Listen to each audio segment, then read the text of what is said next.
It's Don here from the board. Thank you for coming along and checking out another one of our videos. Today's video is a little bit unusual because it's not really 100% keyboard related. It is kind of keyboard related only in the sense of accessories for building keyboards. Now, the other week I did a live stream and I built my gherkin, and as part of that I was using some solder, which is this stuff right here that you can see on the table, and it's pretty cheap solder. It's a 0.7 mil leaded solder, and it's a fat 1 kilo spool. And if you were watching the stream, how I was using it was just as the spool sitting here on the side of the stream, and I was just unraveling it. I was just, taking it off the spool and pulling it up and soldering away with it. And I thought, there's got to be a better way. Now, I had actually designed a spool holder for it, and I was going to get it printed at the new innovation center that my workplace has sort of stood up, but due to some operational delays and grand openings and stuff like that, we're not really going to be able to get that done anytime soon. And I thought, why not print it at home anyway, since I actually do have a 3D printer. Now, the only reason why I wanted to get it printed done at work was because they were asking for people to come to them with stuff to get printed so they could test the capability of the equipment, of their systems, and, have some cool stuff to have on tables and display, blah, blah, blah, blah. So now I have a MakerBot Replicator 2X. It's very old in the grand scheme of things now. It's kind of like I wouldn't say the great granddaddy of 3D printers, because that's like the rep-rap stuff, but it is from 2013. It's definitely getting on in years. It's got a warped aluminium heated bed, but I also had some filament that was sitting out for a really long time, and I actually ended up trying to dehydrate it because it's ABS and it's absorbed a bit of moisture. Put it in the oven for a couple of hours at around 50-60 degrees to drive off some of that excess moisture, and it kind of worked because I was able to run quite an extensive print without the nozzle jamming. And typically what happens when moisture is absorbed in the filament, at least for me, is as it turns into steam and it goes pop and it tries to leave the filament, it actually jams the extruder head. So a couple of hours in the oven actually made a really big difference because I was able to do some prints. Now, I'm just going to show you the model of this this spool holder for this fat keg of solder right here.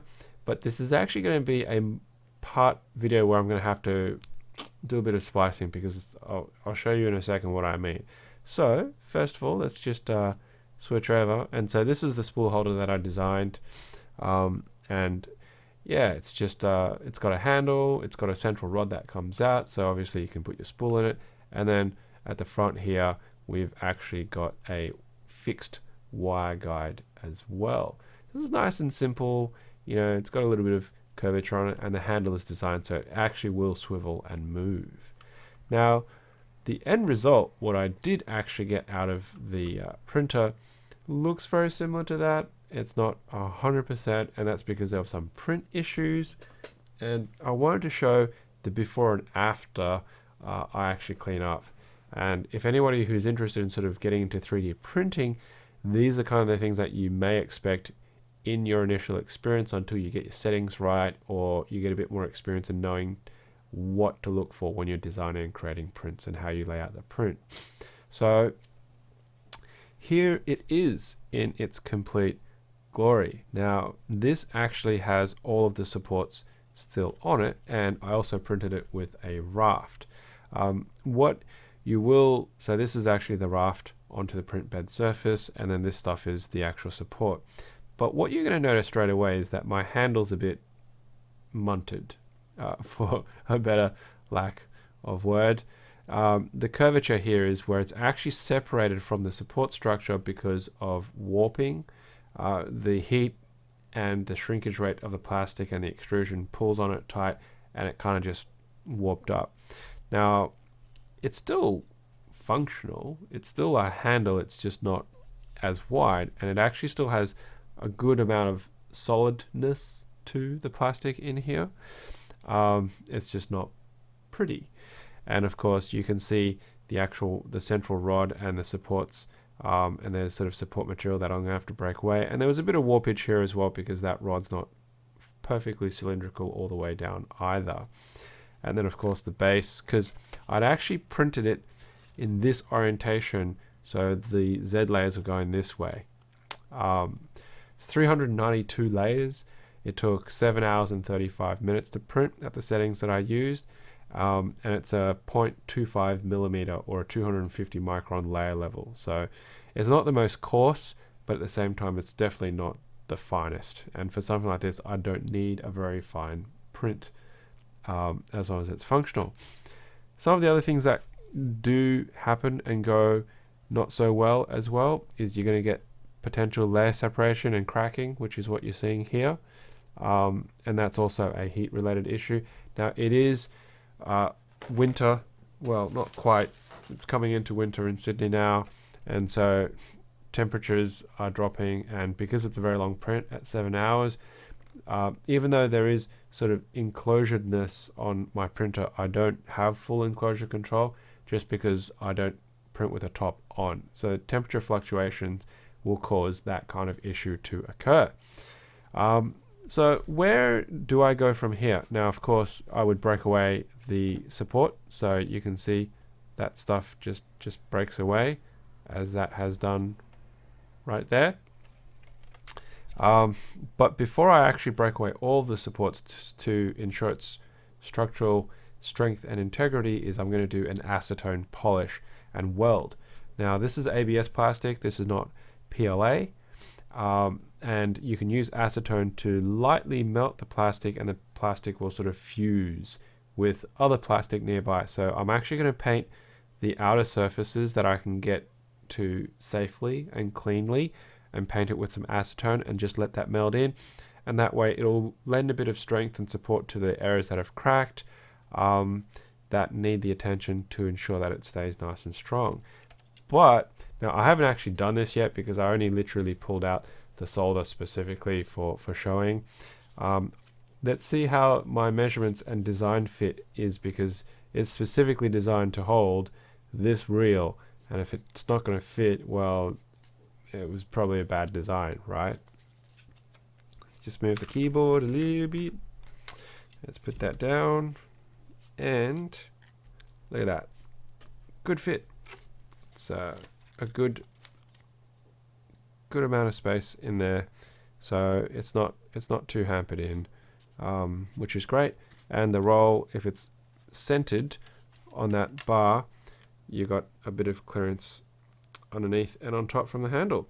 So it looks like I did okay with my modeling, which, yeah, it's pretty nifty. And you can see the wire guide, and it's just a very simple slot over the top. Alrighty, so I'm going to stop the recording at this point, and the next half of this video, which will be obviously edited on, will be after I've cleaned this baby up and sort of just given it the acetone welding, and we'll see how it actually fits and works as the solder holder. Alright, be back very soon. Alright, so we're back, and let's have a look at this spool holder and how it works and so forth. So I've managed to clean it up now. I've taken and broken away all the support material. I've done a bit of acetone welding and polish on it. So what you can see here with all this white stuff is it's just that it discolors when the acetone reacts with it, strips away a bit of the color, as well as the fact that the actual bottle of acetone that I have has a slurry of actual dissolved scraps of 3D printed filament, the ABS, in it, because I use it to actually paint the bed of my 3D printer for better contact surface on that first layer for the raft. Now we can see that the handle over here is fully functional. It rotates and slips over as well on both sides, but the warpage that we sort of saw kind of was pretty detrimental. It's gone a funny shape. It was meant to be an even size of about 10 mils thick, which is kind of like where it was over here before the warp really sort of hit it hard. But, you know, funny kind of way. It's almost even on the fact that it's curved across both sides, but it still works. What can you do about it? Now, the actual center rod, as you've seen, it cleaned up and broke away pretty easily. So there you go. It does move. It does spin, but it too was affected by warp. So you'll notice it's gone sort of elliptical on this side, and it's also not 100% circular on the other side, but it's pretty solid. It works, not an issue. And of course the handle, you can see it sort of has a bit of gap space, so it can rock back and forth, left and right. The cracks, I've managed to fuse some of those cracks together just by wetting it with the acetone and then letting it sort of soften up and then squeezing together so that it's kind of fused together. And also when you use the brush and paint it, you can sort of smear bits of the melted plastic until it actually sticks and fuses. So I've given it a wash, I've given it a little bit of a light sand just to smooth it back out again, and yeah, seems to be alright. So here is our spool of solder. It was 1 kilogram. I've used very little because all I used it for was to solder the gherkin with. So let's peel off this little bit of paper that I've got on it. So I was transporting it home because let's get this rod through it so it fits pretty well, and in it goes. There you go. Focus isn't terribly great at the moment. Let's see if I can get, there we go, and nice and shiny. So it holds, doesn't seem to break. It's fairly stable even when you shake it around. It's not sort of tipping over. It's got a good amount of space for the actual reel to move, and you can see it spins alright. And then of course the actual wire guide that I've sort of designed and inbuilt to the front here, if I find the loose end, which is currently taped down, there we go, and I feed it through, voila. And then of course when you finish whatever solder job that you're doing, just pull a bit through and then you bend it down and holds it in place. There you go. So easy peasy and solder spool done. So it took me, I don't know, probably about an hour just to sketch it up. I was working off casual measurements from the actual product website, not that I had it with me when I ordered it, well, when I asked a friend of mine to purchase it. And it seems like all the measurements turned out okay. I gave it a bit of leeway because I didn't know if in the future I would necessarily be using bigger spools or smaller spools, because this holder with the width does allow you to use obviously more than one, and the guide's wide enough as well because it's just a slot that, you know, you could have different sized running through it as well. So there you go, nice and simple.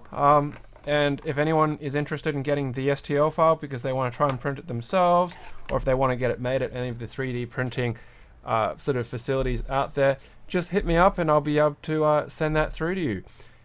If you want to modify it, make your own, of course, by all means. Or there's plenty of other ones that people have already created out there on Thingiverse. I just didn't particularly like them, and I wanted to fiddle around and print something of my own creation as well. So, yeah. Final verdict, it works, which is great, does the job, and hopefully it'll last till goodness knows when. Alrighty, I think that's it, pretty much, nice and simple. So thank you for coming along, checking out the video. Obviously, hit the like button, hit the share button, hit the subscribe button if you haven't done either or of those 3 options. Would love and appreciate it very much. So, until I have something else to do a bit of video on and a bit of fun with, yeah, hope you have a great weekend, and I'll see you next time. Happy glacking.